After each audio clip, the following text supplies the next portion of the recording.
Good morning everybody.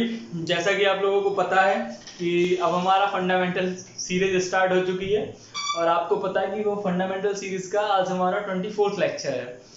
अब हमें क्या करना है, हमने वर्क टॉपिक स्टार्ट कर लिया है सर। अब हमें वर्क टॉपिक को आगे डिस्कस करना है। हमने वर्क टॉपिक में क्या पढ़ा था वो अपन जान लें। सबसे पहले आप लोगों से एक टीचर, एक बड़े भाई होने के नाते मैं आपको एक सलाह देना चाहूँगा। मेरी जो सलाह है वो यह है कि आप सबसे पहले जाइए और यही इसी वीडियो के डिस्क्रिप्शन में प्लेलिस्ट दे रखी है मैंने, आप उसको जाकर स्टार्टिंग से फर्स्ट वीडियो से देखिए ताकि आपको हर एक चीज़ समझ में आए। क्या होता है इन जनरल कि बच्चे इसी वीडियो पर आ जाते हैं तो फिर उनको प्रीवियस समझ में नहीं आता है और फिर वो कंफ्यूज हो गए, फिर वो भाग जाते हैं।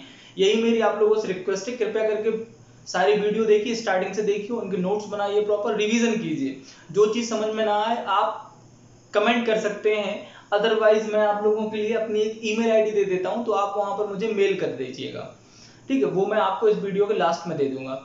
चलिए आइए, आज हमें जो वर्क डिस्कस करना है, पहले हम छोटा सा रिकैपिचुलेशन करते हैं। हमारा जो हमने ऑलरेडी पढ़ चुका है वर्ब में, उसको हम आज रिकैपिचुलेट करते हैं कि हमने क्या पढ़ा था। सबसे पहले हमने वर्ब को जानने की कोशिश की थी। तो वर्ब का जो ओरिजिनल मीनिंग होता है वो होता है वर्ड, शब्द। वर्ब का जो ओरिजिनल मीनिंग होता है वो होता है शब्द। जैसे आपको पता था कि लैटिन में वर्ब का मतलब होता है वर्ड, शब्द। अब लेकिन जो हमारी ग्रामर में यूज होता है उस वर्ब में उसके क्या फंक्शन होते हैं, वो फंक्शन डिसाइड करती है कि वो पार्ट ऑफ स्पीच क्या है। इस बात को हम ऑलरेडी जान चुके हैं जब हम पार्ट ऑफ स्पीच पढ़ रहे थे। फंक्शन डिसाइड करते हैं, ना कि फिक्स्ड होती हैं जो चीजें वो। जैसे यहाँ पर हम जानने की कोशिश करें तो हमने जाना था क्या कि वर्ब जो होता है वो मेनली दो ब्रॉड कैटेगरीज में हमने डिवाइड कर रखा था। वर्ब एक्शन वर्ड होते हैं, वर्ब क्या होते हैं हमारे एक्शन वर्ड होते हैं, और दूसरे होते हैं हमारे वो स्टेट वर्ड। वो एक्शन को भी रिप्रेजेंट करते हैं और वो स्टेट को भी रिप्रेजेंट करते हैं। इसके बाद हमने जानने की कोशिश की थी एक्शन दो तरीके की होती हैं, एक हमारी डूइंग वन और एक हमारी हैपनिंग वन। डूइंग वन में उनके करने वाला कोई कर्ता होता है, डूइंग वन में उनको करने वाला कोई उनका कर्ता होता है या डूअर होता है, जिसको आप डूअर बोलते हैं। और हैपनिंग सिर्फ घटित हो रही होती है, उनमें कोई कर्ता नहीं होता है। ठीक है, अब अपन आगे आते हैं और अब इस बात को जानने की कोशिश करते हैं कि फिर हमने वर्ब को कैटेगराइज किया था दो ब्रॉड कैटेगरीज में। एक हमारी थी ऑक्सिलरी वर्ब, एक हमारी थी क्या ऑक्सिलरी वर्ब, और दूसरी साइड हमने पढ़ने की कोशिश की थी हमारी मेन वर्ब। ऑक्सिलरी वर्ब में हमने ऑक्सिलरी वर्ब को हमने चार कैटेगरीज में डिवाइड कर रखा था। एक हमारी थी प्राइमरी ऑक्सिलरी वर्ब, जिन पर मैं ऑलरेडी वीडियोस बना चुका हूं इन डिटेल, एक एक यूज, कहां पर यूज होती है, किस तरीके से हेल्पिंग वर्ब होती है तब क्या होता है, मेन वर्ब होती है तब वो किस तरीके से काम करती हैं। तो हमने सारी चीजें जान ली हैं। अब हम आते हैं, फिर उसके बाद हमने जानने की कोशिश की थी उसी में ऑक्सिलरी वर्ब में हमारे आते हैं मॉडल। फिर हमने जानने की कोशिश की सेमी मॉडल्स। फिर उसके बाद हमारे आए ऐसे मॉडल्स जो इडियोमेटिक मॉडल्स होते हैं। क्लियर है, अब उनको हमें अलग अलग तरीके से डिस्कस करना है। आगे जब हम वर्ब टॉपिक आगे बढ़ाएंगे तो उनको एक साथ डिस्कस करेंगे। फिर हमने यहाँ पर जानने की कोशिश की कि हमने जो हमारी जो मेन वर्ब होती है, जो हमारी मेन वर्ब होती है उसको हमने ब्रॉड कैटेगरीज में अलग अलग तरीके से उनके काइंड्स में हमने डिवाइड कर रखा है, उनके कैरेक्टर के हिसाब से। जैसे सबसे पहले हमने जानने की कोशिश की finite and non finite verb. सबसे पहले हमने जानने की कोशिश की फाइनाइट वर्ब और non finite verb. Finite verb वो कहलाती है दोज हैव अ ऑब्जेक्ट, ऐसी वर्ब जिनके ऑब्जेक्ट होते हैं वो फाइनाइट होती हैं। ओ सॉरी, ये हमने जानने की कोशिश की थी ट्रांजिटिव और इंट्रांजिटिव। हमने क्या जानने की कोशिश की थी, ट्रांजिटिव और इंट्रांजिटिव। अब आपको पता है ट्रांजिटिव ऐसी वर्ब होती हैं those have a object, transitive ऐसी वर्ब होती हैं जिनके क्या होते हैं, ऑब्जेक्ट होते हैं। इंट्रांजिटिव ऐसी वर्ब होती हैं जिनके ऑब्जेक्ट नहीं होते। ट्रांजिट का ही मतलब क्या होता है, टू पास ओवर। ट्रांजिट की मीनिंग क्या होती है, टू पास ओवर। इसके अलावा फिर हमें रेगुलर इरेगुलर डिस्कस करना था, जो कि अभी हम डिटेल में डिस्कस करेंगे। एग्जाम में काफी बार आ जाता है रेगुलर इरेगुलर। रेगुलर इरेगुलर से मतलब है मतलब जो वर्ब के फॉर्म होते हैं उनमें वेरिएशन आता है, जैसे राइट, रोट, रिटन, इसमें चेंजेस हैं तो ये इरेगुलर है। और रेगुलर क्या है, जैसे मैंने बोल दिया टाइप, टाइप्ड, टाइप्ड, तो इसमें फॉर्म चेंज नहीं हो रहा है, या प्ले, प्लेड, प्लेड, तो ये रेगुलर वर्ब हो गई। फिर यहां से हमने जानने की कोशिश की। इसके बाद फिर आज हम जो वर्ब में कैटेगराइजेशन पढ़ने वाले हैं वो हमारा होगा static versus dynamic. Static versus dynamic, static verbs क्या होती हैं, डायनेमिक वर्ब क्या होती हैं, ये आज हम जानने की कोशिश करेंगे। चलिए आइए, सबसे पहले हम जानते हैं कि हमने जो मेन वर्ब को कैटेगराइज कर रखा है दो तरीके से, डायनेमिक और स्टैटिक। इनमें अंतर क्या है? डायनेमिक जो वर्ब होती हैं, अगर हम बात करें डायनेमिक, डायनेमिक से मतलब क्या होता है सर? एक्शन। डायनेमिक की मीनिंग क्या होती है? एक्शन।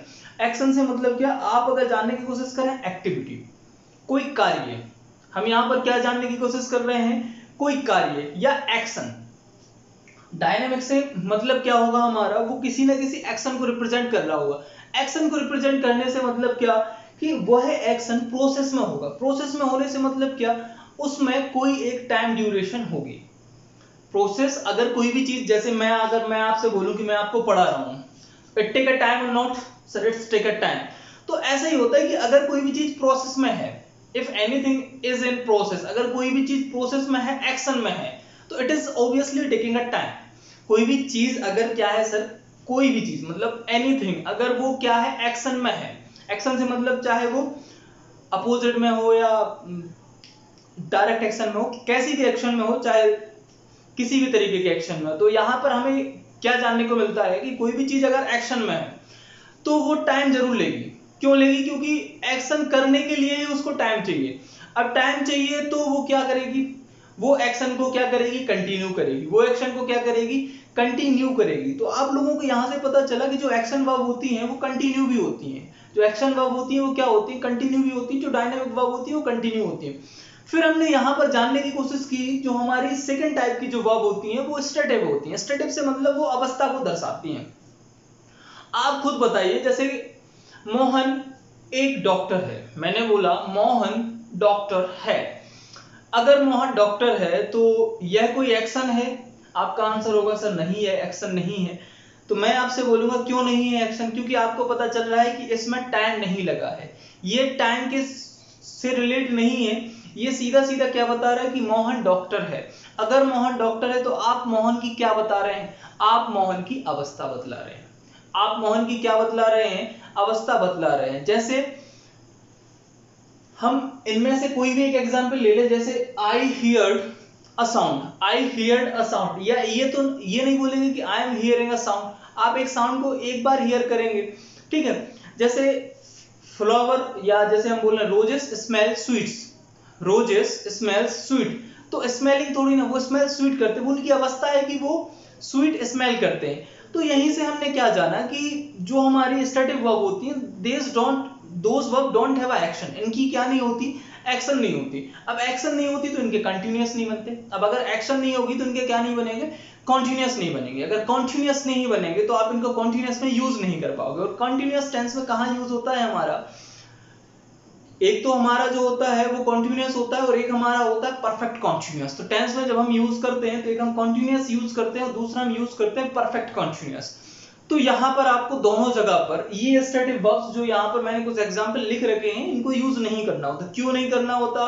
कहां कहां ये हो जाती है, इसको भी हम डिस्कस करते हैं और थोड़ा और इनको डिटेल में हम जानने की कोशिश करते हैं। आइए,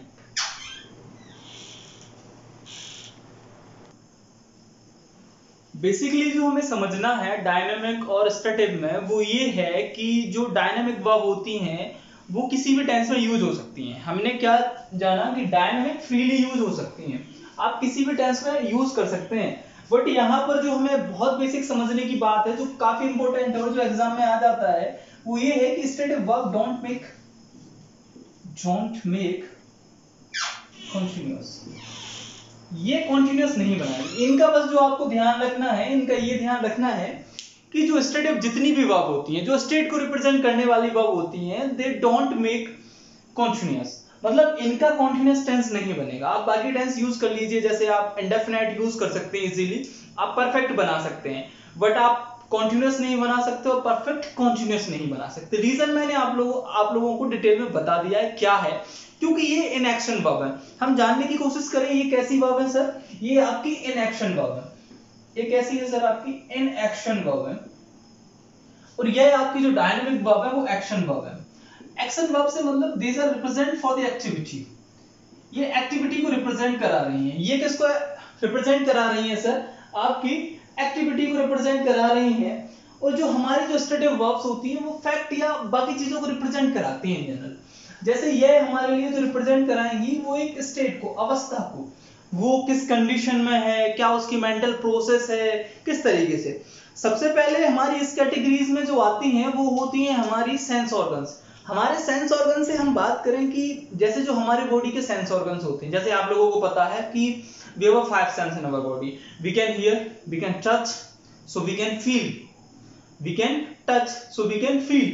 तो जैसे आप यहाँ आपको पता है कि hear आप सुन सकते हैं, देख सकते हैं, स्मेल कर सकते हैं, सूंघ सकते हैं, टेस्ट करना, किसी भी चीज को टेस्ट करना, आपकी जो इसमें टंग में टेस्टिंग बर्ड्स होती हैं उनसे, और नोटिस कर पाना, आप किसी भी चीज को ऑब्जर्व कर पाए, नोटिस कर पाए। एक यहाँ पर आ गया, ये तो आपके सेंस ऑर्गन होते हैं जो हमारे लिए, जो हमारी बॉडी के सेंस ऑर्गन्स होते हैं वो रिप्रेजेंट कराते हैं, ये हमारी ये 5 वर्ब्स। अब इसके बाद हम आते हैं कुछ जो हमारी फीलिंग्स या इमोशंस होते हैं, और आपको पता है जो फीलिंग या इमोशन होते हैं वो कॉन्टिन्यूअस नहीं होते, क्योंकि आप अगर कोई भी चीज फील कर रहे हैं या आप किसी भी चीज में इमोशन डाल रहे हैं तो वो एक स्टेट को रिप्रेजेंट कर रहा है कि आप उस इमोशन वाली स्टेट में, आप सैड स्टेट में हैं, या आप जॉय स्टेट में हैं, या आप लव में हैं, या फिर आप किसी को हेट करते हैं। तो ये क्या है? ये स्टेट है। ये क्या क्या रिप्रेजेंट कर रहा है? स्टेट, नादर देन ये आपका एक्शन होने के बजाय। यहां पर हम जानने की कोशिश करेंगे, जैसे हमारी कुछ वर्ब हो गई, जैसे फील करना। क्या करना? फील करना, आई एम फीलिंग, या जैसे हम बोले I feel lots of pain, या फिर वांट, किसी भी चीज की इच्छा रखना, बेस, लव, लाइक, हेट, ये जैसे आपका बेस हो गया, लव करना हो गया, लाइक करना हो गया, हेट करना हो गया, फियर हो गया, प्रेफर हो गया, रिफ्यूज हो गया, होप हो गया। प्रेफर का मतलब कि एक चीज नहीं दूसरी चीज के लिए मांग करना, रिफ्यूज का मतलब मना कर देना, होप का मतलब आशा। यहां पर हम आ जाए, जैसे कुछ हमारी मेंटल एक्टिविटी होती हैं, एक्टिविटीज ना, एक तो होती है हमारी वो एक्शन वाली एक्टिविटी, और कुछ ऐसी एक्टिविटी होती है जो सिर्फ हमारी मेंटल एक्टिविटी होती है, वो फिजिकल वर्ल्ड में उनमें प्रोसेस नहीं होती। अब जैसे आपके माइंड में कोई चीज चल रही है ना, तो वो एक्शन को नहीं, वो स्टेट को रिप्रेजेंट कराएगी, क्योंकि आपका माइंड ही तो एक स्टेट में है, माइंड भी तो एक क्या है, स्टेट में है। यहाँ पर हम बात करें, जैसे यहाँ पर हम बोले मेंटल एक्टिविटी। मेंटल एक्टिविटी जैसे हमारा क्या हो गया, किसी भी चीज को एग्री करना। आप एग्री कहाँ करते हैं? मेंटली करते हैं ना, बाहर से तो नहीं करते। एग्री करना, अप्रिशिएट करना, किसी की प्रशंसा करना। अप्रिशिएट का मतलब होता है to adore someone, to praise someone. Understand, समझना। थिंक, सोचना। बिलीव, फेथ या विश्वास करना। यहाँ पर हम जानने की कोशिश करेंगे फॉरगेट। फॉरगेट का मतलब क्या होता है? नॉट रिकॉलिंग, और something has escaped from your mind, आप भूल गए हैं। नो, जानना। Mean, what do you mean जो बोलते हैं ना, आज से आपका क्या मतलब, वो वाला मीन। सपोज, सपोज तो आप जानते ही हैं। रिमेंबर, याद करना। माइंड, डोंट माइंड, ठीक है, माइंड योर लैंग्वेज जो आप बोलते हैं। डिपेंड, आश्रित होना। फिट, सूट, अडोर, अडोर का मतलब प्रशंसा करना। अब ये तो हो गई आपकी क्या स्टेट, जो हमारी मेंटल एक्टिविटीज होती हैं वो, उनको रिप्रेजेंट करने वाली ये कुछ स्पेसिफिक वर्ब होती है जो हमें ध्यान रखना है। और इनका ये ध्यान रखना है कि इनसे थोड़ा सा मतलब ये थोड़ा सा याद कर लेना दिमाग में, एक बार फिट करा लेना कि इन वर्ब्स के हमें कॉन्टिन्यूअस नहीं बनाने। अगर आ रहे हो कॉन्टिन्यूअस तो एक बार दिमाग लगा लेना कि ये कॉन्टिन्यूअस में नहीं आएंगी, because these are represented for the state. हाँ, बट याद रखना अगर ये स्टेट को रिप्रेजेंट कर रही हो तब। ऐसा भी हो सकता है कि इनमें से बहुत सारी ऐसी वर्ब हैं जो एक्शन को रिप्रेजेंट करने लगेंगी। अब अगर वो एक्शन को रिप्रेजेंट करने लगेंगी तो फिर तो कॉन्टिन्यूअस बन सकता है। अगर यह स्टेट को रिप्रेजेंट कर रही है, स्टेट से मतलब अवस्था को, किसी भी चीज की अवस्था को रिप्रेजेंट करा रही है, तो हमारे लिए इनमें कॉन्टिन्यूअस यूज नहीं करना है। चलिए यहाँ आइए, इसके अलावा फिर हम देखने की कोशिश करते हैं, कुछ एक वर्ब होती है जो पोजीशन शो कराती हैं।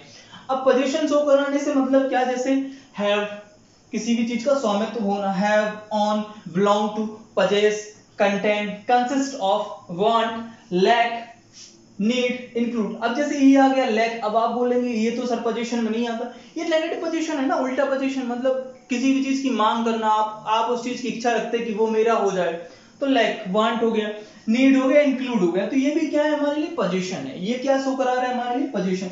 और कुछ एक स्पेसिफिक वर्ब जो अपीयरेंस को, अपीयरेंस मतलब आप किस तरीके से दिख रहे हैं, आपका चाल ढाल, ये सारी चीजें, इनको रिप्रेजेंट कराने के लिए जो कुछ वर्ब होती है वो वर्ब ऑफ अपीयरेंस होती हैं। इनमें कुछ एग्जांपल है, जैसे लुक, सीम, अपीयर। ये हमारे पास जो 3 वर्ब हैं ये हमारी अपीयरेंस की वर्ब है। अब यहां पर हमने क्या जानने की कोशिश की, ये जो हमारी स्पेसिफिक वर्ब है ये डायरेक्टली रिप्रेजेंट कर रही है स्टेट को, और don't make continuous of them, इनका कॉन्टिन्यूस नहीं बनाना है, लेकिन इनके कॉन्टिन्यूस बन सकते हैं। अब कैसे बन सकते हैं वो हम यहीं पर जानने की कोशिश करेंगे। जैसे आइए एक दो एग्जांपल से चीजों को समझ लेते हैं। मैं इसको साफ कर देता हूं, लिख लीजिएगा पॉज करके या स्क्रीनशॉट ले लीजिएगा।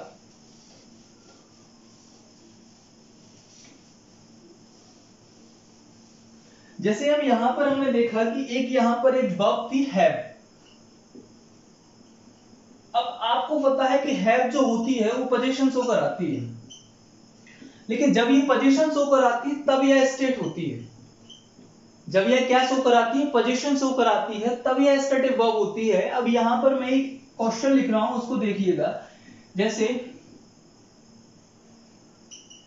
He is having breakfast, a talk, a bath, a meeting, a discussion. यहां से आपको क्या समझ में आ रहा है कि यहां से आप देख रहे हैं कि अब यहां पर ये इसका आईएनजी फॉर्म बना हुआ है। ये आप देखें तो ये प्रेजेंट कंटीन्यूअस लिखा हुआ है। ये क्या लिखा हुआ है आपका?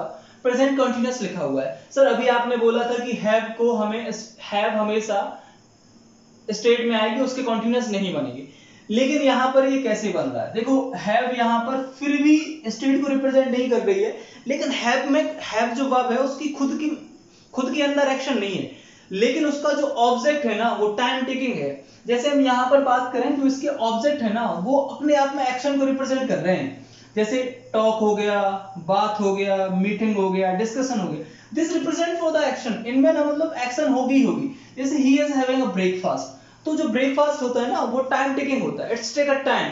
तो आप उसको ना कॉन्टिन्यूअस में लिखना ही आपको पड़ेगा, क्योंकि आप इसका ये नहीं बना पाएंगे कि आप इसमें सिर्फ हैव यूज कर लें।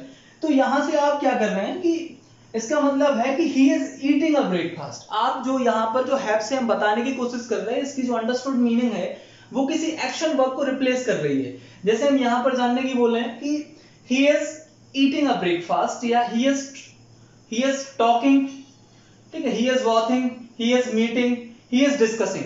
तो ये क्या है ना, ये हमने ये वर्ब को सब्जेक्ट बना दिया, हमने ये वर्ब को ऑब्जेक्ट के जैसे रिप्रेजेंट कर दिया, अदरवाइज ये एक्शन को ही रिप्रेजेंट कर रहा था। तो यहां से ये जो ऑब्जेक्ट बना ये एक्शन वर्ड है। आपको पता है कि नाउन एक्शन को भी रिप्रेजेंट करती है, तो अब ये एक्शन होने के कारण इसकी जो वर्ब है वो भी किस में आ गई? एक्शन में आ गई।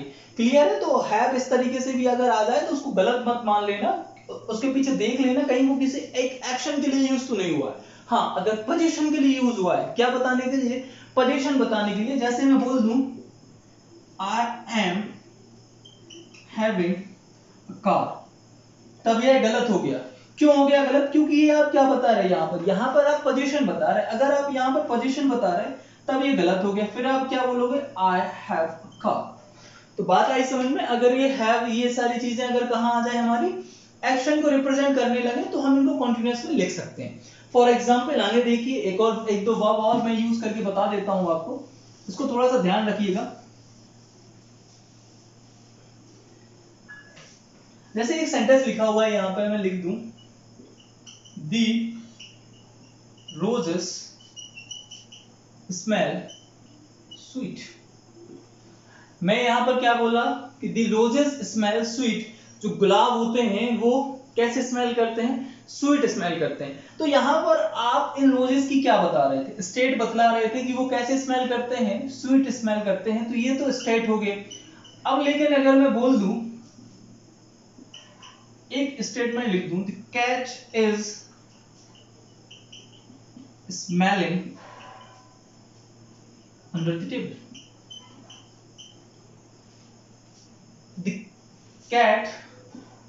The cat is smelling under the table। मैंने क्या बोला? जो बिल्ली है वो टेबल के नीचे कुछ स्मेल कर रही है। अगर ये कंडीशन है तो आप बताइए ये कॉन्टिन्यूअस में आ पाएगा कि नहीं आ पाएगा? तो आपका आंसर होगा सर आ पाएगा। क्यों आ पाएगा? क्योंकि जैसे ये टेबल हो गई, ये आपकी बिल्ली हो गई। अब आपको पता है कि ये बिल्ली अगर यहाँ नीचे स्मेल कर रही है तो ये आपको पता है कि वो किसी ना किसी प्रोसेस में है। किस प्रोसेस में है? वो स्मेलिंग की प्रोसेस में है। अगर वो स्मेलिंग की प्रोसेस में है तो यहाँ पर ये स्टेट ना होकर ये हमारी एक्टिविटी को रिप्रेजेंट करने लगा, और अगर इसने एक्टिविटी को रिप्रेजेंट कर दिया तो कॉन्टिन्यूअस बन गया। तो बात समझ में आ रही है मैं क्या बोलना चाह रहा हूं? बात ये है कि स्टेटिव वर्ब भी तभी डिसाइड होगी जब वो स्टेट को रिप्रेजेंट कर रही होंगी। आंख बंद करके मैंने जो वर्ब लिखा है उनको ये नहीं मान लेना कि वो सबकी सब अगर कहीं कॉन्टिन्यूअस में आई तो वो सब गलत हो जाएंगी। हाँ, इन जनरल एग्जाम में ऐसा आएगा कि वो कॉन्टिन्यूअस में यूज होंगी और हमें उनको देख के सही करना है उनको। अदरवाइज ये भी ध्यान रखना कि जो स्टेटिव वर्ब हैं they also can be a dynamic, but condition ये है कि वो किसी एक्टिविटी को या एक्शन को रिप्रेजेंट करे तब ये पॉसिबल है। तो यहां से हमने जानने की कोशिश की, सारी बेसिक की जानने की कोशिश की, और बाकी का जो बचा हुआ है वो हम कुछ क्वेश्चंस की सीरीज लेके आएंगे। हम उनमें डिस्कस करेंगे किस तरीके के क्वेश्चन एग्जाम में आ जाते हैं और हमें उन पर किस तरीके से ध्यान रखना चाहिए, किसका मतलब क्या होता है, और इन्हीं वर्ब में हम और डिटेल में जाएंगे। तो डोंट वरी, मैं एक जल्दी से एक सीरीज लेके आऊंगा। और आज के लिए बाय, मिलते हैं कल। Have a nice day.